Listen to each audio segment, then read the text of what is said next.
Sir हमें ये बताइए कि रमज़ानुल मुबारक में अवाम को फैसिलिटेट करने के लिए सस्ती और मेयारी अशिया की फराहमी के लिए कितने सहूलत बाज़ार कायम किए गए हैं, कौन कौन से इनिशिएटिव लिए गए?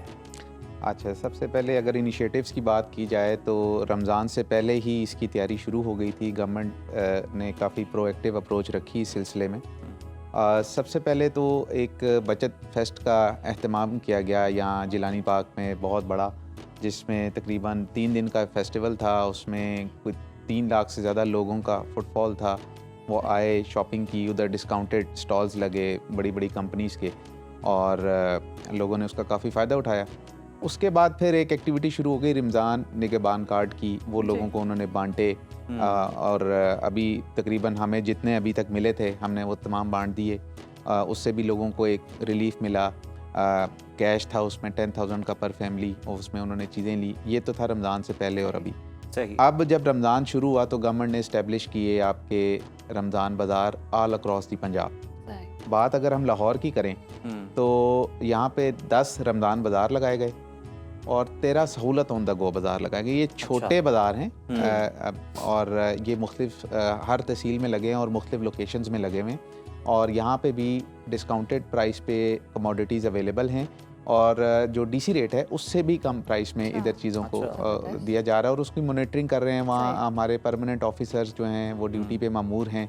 हम भी डेली विज़िट करते हैं। अभी आने से पहले भी मैं एक बाज़ार का विज़िट करके आ रहा हूँ, और हम फीडबैक भी ले रहे हैं, कंट्रोल रूम्स भी बनाए हुए हैं। तो इस तरह करके हम कोशिश कर रहे हैं कि आवाम को ज़्यादा से ज़्यादा सहूलत फराहम करें और चीज़ें सस्ते रेट पे दें। साहब, ये तो बहुत ज़बरदस्त बात है कि इस रमज़ान ख़ास तौर पर यह इहतमाम किया जा रहा है। लाहौर में अगर हम देखें तो रमज़ान दस्तरख्वान से के हवाले से क्या इक़दाम किए जा रहे हैं? हाँ, ये भी एक मैडम का इनिशिएटिव है जिसमें ऑल अक्रॉस पंजाब जो हैं दस्तरखानों का एहतमाम किया गया है। इसमें मॉडल ये है कि जितने भी फिलैंथ्रोपिस्ट हैं उनके साथ मिलकर गवर्नमेंट ने अरेंज किए हैं और उनको फैसिलिटेट कर रही है मुख्तलिफ दस्तरखान के सिलसिले में। वहाँ पे उनको सफाई का इंतज़ाम है, लाइटिंग का, और जो मैनेजमेंट है, सिक्योरिटी है, वो सारा।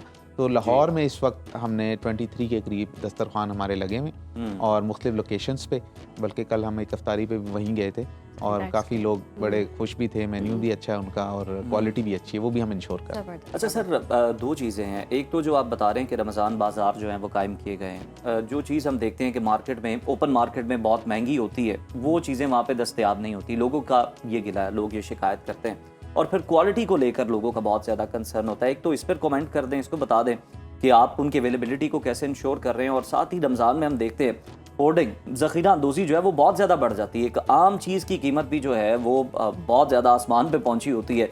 उसके लिए क्या इक़दाम किए गए हैं? और इसके लिए तो ऑब्वियसली तैयारी पहले से होगी। हाँ, इसमें जो पहला पार्ट है जिसमें आप अवेलेबिलिटी का पॉइंट आपने रेज किया है, वो ये है कि उसमें जो एसेंशियल आइटम्स हैं उसकी सप्लाई चेन मैनेजमेंट गवर्नमेंट खुद देख रही है, डिपार्टमेंट वो इंश्योर कर रहे हैं। मसलन अब जैसे शुगर है जी या आटा है, वो गवर्नमेंट ने डायरेक्ट लेज़ोन इस्टेब्लिश किया हुआ है जो सप्लायर्स हैं, और वो वहाँ पे स्टॉल्स पे इंश्योर कर रहे हैं वहाँ पे काउंटर्स पे अवेलेबल हो, और ट्रक आते हैं, उनका बाकायदा हिसाब होता है और वो सेल हो रहे हैं। अब जैसे आटा है, उसका मार्केट का रेट है 10 किलो का 905 रुपये जो नोटिफाइड है। अब वहाँ पे हम 850 का दे रहे हैं। तो इट्स अ ह्यूज डिफरेंस। और उसकी अवेलेबिलिटी को इंश्योर करने के लिए हम बाकायदा, उसका रिपोर्टिंग चैनल है हमारा, हम खुद भी विजिट्स कर रहे हैं, और अभी तक हमें अल्लाह का शुक्र है शॉर्टेज नहीं आ रही और सप्लाई काफ़ी स्टेबल है। और एक तो ये एक हमारा ज़ख़ीरा अंदोज़ी के हवाले से ये था कि जो स्पेशल ब्रांच है या जो डिपार्टमेंट्स हैं जो नज़र रखते हैं इन चीज़ों पे, उन्होंने बाकायदा रिपोर्ट्स जनरेट कर रहे हैं, वो नज़र रखे हुए हैं। वो जो रिपोर्ट्स हमारे पास आती हैं, हम बाकायदा उनके खिलाफ रेगुलरली एक्शन करते जा रहे हैं। अच्छा अली साहब, घर तक भी राशन पहुंचाने के लिए कोई इकदाम किए जा रहे हैं? क्योंकि हमने देखा कोई मरदमशुमारी भी हो रही थी, और उस हवाले से कैसे कैटेगराइज किया वो जो दो बातें, एक तो ये है कि जो सहूलत ऑन द गो बाज़ार या वो उधर होम डिलीवरी की सहूलत है। एक तो वो पॉइंट आ गया कि भाई आपने ऑर्डर दिया और आपने चीज़ें मंगवा ली घर। एक आप कह रहे होंगे कि भाई गरीबों को राशन दिया जाए डोर स्टेप। वो पहले एक रमज़ान में ये प्रैक्टिस हुई, राशन दिया गया, उसको अब कन्वर्ट कर दिया कि ये रमज़ान निगहबान कार्ड में, कि कार्ड की सूरत में दे रहे हैं, 10,000 कर दिया, कार्ड दे दिया, आप कहीं से अपनी मर्जी का ले लें, ना आपको फिर क्वालिटी की शिकायत आएगी ना क्वांटिटी की। आप अपनी ज़रूरत के मुताबिक जब चाहें चीज़ ले सकते। चलें, ये तो बड़ा ज़बरदस्त इक़दाम है। अब सर लोग बड़ा जानना चाह रहे हैं आपकी मौजूदगी का फ़ायदा उठाते हुए, रमज़ान से पहले लाहौर में बड़ा फेस्टिवल बसंत का गुजरा और बड़ा कामयाब भी रहा। रमज़ान के बाद कोई फिर से बसंत होने का इम्कान है मार्च के अंदर मौजूद? क्योंकि लोगों का ये बड़ा सवाल है, इस पर भी कमेंट आपका चाहें।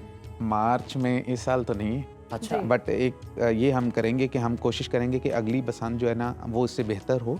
अच्छा। और उसकी तैयारी और जो बाकी उसके जो एसोसिएटेड, क्योंकि इसके पीछे बहुत तैयारी होती है, बहुत चीज़ें हैं जो हम मैनेज करते हैं। मतलब लोगों के लिए तो 3 दिन का फेस्टिवल है, बट हमारे पीछे काफ़ी महीनों की मेहनत होती है।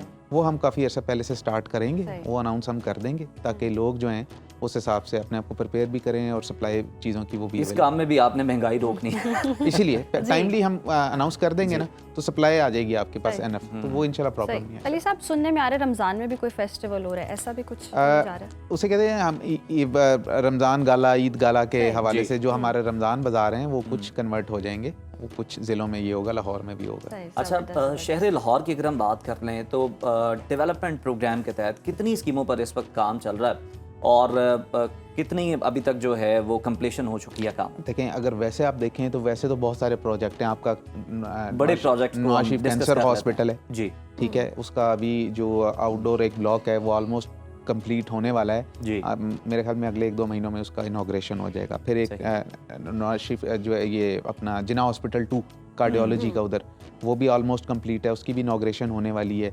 फिर एक मेडिकल सिटी बनने जा रहा है जहाँ पे तकरीबन ऐसी जो फैसिलिटीज़ जो पाकिस्तान में कहीं भी अवेलेबल नहीं है, वो डिजीज़ेज़ उनका ट्रीटमेंट होगा, ठीक है। उसके बाद आपके वाटर ट्रीटमेंट के काफ़ी मेगा प्रोजेक्ट्स वो चल रहे हैं, ये तो चल रहे हैं। फिर रीमॉडलिंग हो रही है। आपका लाहौर का जो हेरिटेज एरिया है, आपका फोर्ट है, वहाँ पे नीला गुम्बद है, उनकी अपलिफ्ट चल रही है, वो भी बड़ा अच्छा है। दाता दरबार का बहुत बड़ा प्रोजेक्ट है। मतलब चीज़ें तो बहुत सारी चल रही हैं।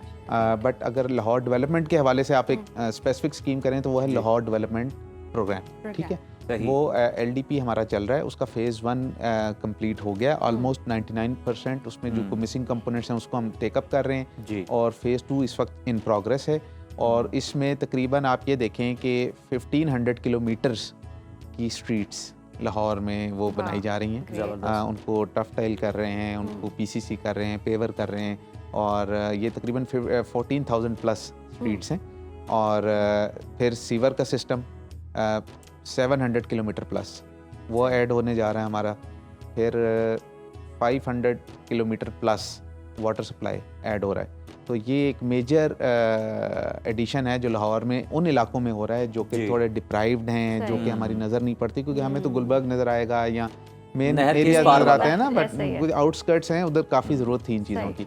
तो गवर्नमेंट ने इस चीज़ को भी देखा है और वो भी काम चल रहा है। अच्छा अली साहब, एक और सवाल मेरे जहन में आया। हम अमूमन रमज़ान में देखते हैं जो लोग ये राशन ले रहे होते हैं वो इस तरह करते हैं कि राशन ले लिया, अब महंगे दामों फ़रोख्त भी शुरू कर देते हैं। ये कैसे यकीनी बनाया जाएगा कि ये मुस्तहिक लोगों को ही जा रहा है? उसके लिए एक बैकग्राउंड चेक है। ये जितने भी कार्ड मिल रहे हैं ना, ये एक सर्वे के तहत मिल रहे हैं। उसका एक सर्वे हुआ है और उसमें उन्होंने PMT स्कोर एक फिक्स रखा है कि भाई ये पॉवर्टी लाइन है, इससे नीचे नीचे बंदे को मिलेगा। और वो बड़ा एक्सटेंसिव सर्वे था जो कि कई महीने लगे इस काम पे। और उस पर उन्होंने उनका रिकॉर्ड चेक किया, रेवेन्यू रिकॉर्ड चेक किया, उनकी मलकियत, उनका इनकम, उनके हाउस होल्ड की तादाद, वो सारा करके तब जाके ये फिल्टर लग के ये लोग हुए हैं। ऐसे रैंडम नहीं है कि किसी को भी मिल जाए। अच्छा सर, ये बताइएगा कि आपका अमला कितना मुतहर्रिक है और कितना हम देखते हैं कि वो मार्केट का विजिट करता है? क्योंकि हम देखते हैं लोग शिकायत करते हैं कि फल जो हैं, ख़ास तौर पर फल और सब्जियां हो गई, ये बड़ी महंगे दामों लोग मुंह मांगे दामों जो हैं वो फ़रोख्त कर रहे होते हैं। कोई चेक एंड बैलेंस नहीं होता, रोकने वाला नहीं होता। और रमज़ान आने से पहले ही हम ये सुन रहे होते हैं, फल फरोश भी ये कह रहे होते हैं कि जनाब वो तो स्टोर में चला गया, रमज़ान पे निकाला जाएगा। क्या इक़दाम किए जा रहे हैं और इस लाइज़म को कैसे तोड़ रहे हैं? अच्छा, ये वैसे तो एक मैकेनिज़्म ऑल ईयर लॉन्ग चलता है कि भाई आप चेक कर रहे हैं, गवर्नमेंट ने, बल्कि एक स्पेसिफिक डिपार्टमेंट है, फिर आपके इन्फोर्समेंट फोर्स है एक, फिर आपके प्राइस कंट्रोल मजिस्ट्रेट्स, एक पूरा मैकेनिज़्म। बट चूँकि रमज़ान में ये चीज़ें ज़्यादा सेंसिटाइज होती है गवर्नमेंट इस चीज़ पे, तो वो उन्होंने क्या किया है कि अब हम रेगुलर, एक तो सुबह हमारी डेली मीटिंग्स होती हैं, फिर शाम को रिव्यू होता है, फिर दिन भर जो फील्ड में होते हैं हमारे लोग, और बाकायदा हमारे ग्रुप्स बने होते हैं, हर कोई अपनी अपनी परफॉर्मेंस। कोई शिकायत हो तो किस नंबर पे? कोई वो हमारा एक ऑनलाइन आप जो है पेज जो है हमारा व्हाट्सएप का, अपना फेसबुक का, इंस्टा का, आप वहाँ पे करें, उन वो जो मैसेजेस उसमें फौरन कंप्लेंट के लिए पेज भी मौजूद है। बहुत शुक्रिया अली एजाज साहब आपके वक्त।